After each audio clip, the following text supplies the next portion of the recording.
For the first time ever, the UN Committee Against Torture is investigating the actions of the Palestinian Authority. The committee is meant to review every 4 years all 174 signatories of the UN Convention Against Torture, but has never investigated the PA, which signed on to the convention back in 2014 under its status as an observer state, documenting the Palestinian Authority and Hamas's torture of political dissidents, women, members of the LGBT community, and so-called collaborators with Israel. No, there have been some major reports in the last few years about the systematic nature of Palestinian torture. And in fact, there was a court case in Israel a few years ago which awarded millions of shekels in damages to Palestinians who had been subjected to torture by the Palestinian Authority.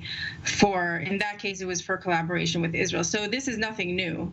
But what's new is that the UN Committee Against Torture, which is a committee of 10 experts, is now for the first time reviewing the record of the Palestinian Authority on torture. A delegation of 17 senior officials from the Palestinian Authority will represent the Palestinians at the panel review session, headed by Ziad Habel-Rich, head of the PA Preventive Security Service, which has been accused of serious crimes of torture in the past, including the high-profile case of Nizar Banat, a critic of the Palestinian Authority who was arrested and beaten to death by the Palestinian security forces, leading to massive protests in the West Bank. They can't force the Palestinians to do anything, but the state parties, I think, in general, they take these matters seriously. And, if they joined a treaty body and the treaty body tells them, criticizes them or tells them that they need to improve, they should take that seriously. The Palestinian Authority has in the past deflected responsibility in international forums, claiming Israel and the occupation as reasons for the documented tortures,